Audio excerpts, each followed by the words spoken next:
But first at this hour, devastation strikes as this Greer fire nearly doubles in size, now scorching more than 6,000 acres, destroying multiple buildings. New evacuation orders in effect as this wind-driven fire continues to grow. This afternoon, those who live in Eager, south of SR 260 and west of River Road, are evacuating, in addition to those in Greer, Northwoods Estate, South Fork, and the areas west of Highway 261. Tonight, what essentials to grab during an evacuation, plus a live report from the fire lines sharing the impactful stories of those forced to flee the flames. But first, a check of the conditions with Chief Meteorologist Amber Sullins and Amber Cruz say they've experienced more than 40-mile-per-hour winds today. Yeah, those gusts right near 40 miles per hour throughout the afternoon. Thankfully, they're starting to come down. And just moments ago, a red flag warning expired for this area. We now have sustained winds at 9 miles per hour, gust at 24, winds headed in the right direction. And I want to walk you through what we expect overnight. It does look like winds are going to be light, if not calm, through the overnight forecast here. Northwoods on the map, just north of Greer, Eager to the northeast of that. Light winds for the wake up tomorrow morning. So some critical hours where we can potentially get those air tankers up to get a handle on this. And then winds are expected to increase again tomorrow afternoon.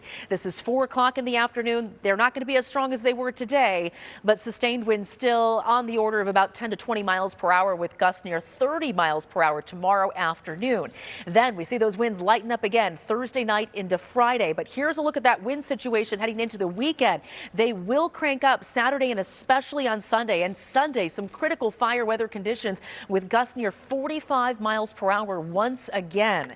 So we need to spend tonight and then again tomorrow trying to get as much progress on that up there before those winds pick up over the weekend. I know Javier fire crews are aware of that wind situation and doing everything they can to work around it. Yeah, Amber, because those strong winds are fueling those flames, expanding that fire, and adding to the evacuations for nearby communities. Our Lillian Donahue has been on the ground since yesterday talking with those who have been evacuated. Lillian.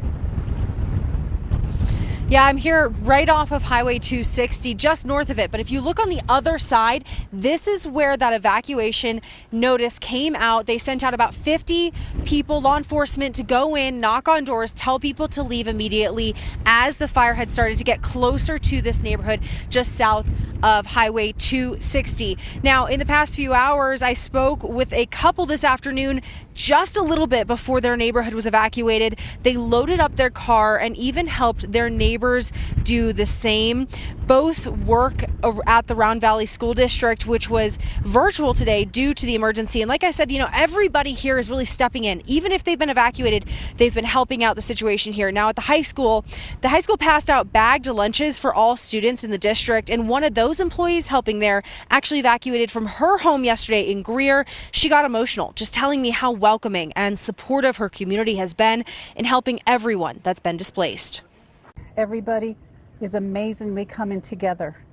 I would like to mention that in the school alone, I was offered homes by the teachers.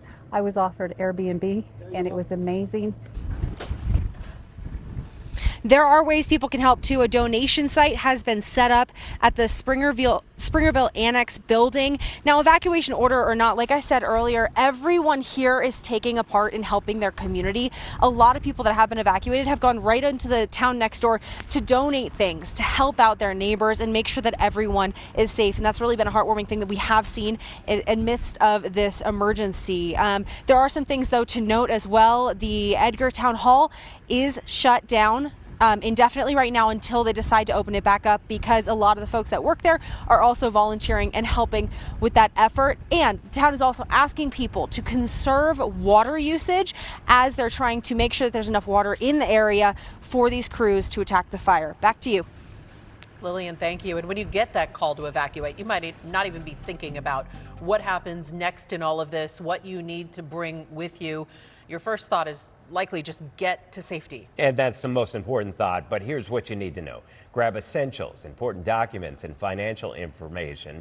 Think P's, papers, prescriptions, photos, personal items, and pets. That's why the Let ABC 15 Know team is joining us now with more suggestions to help while evacuated.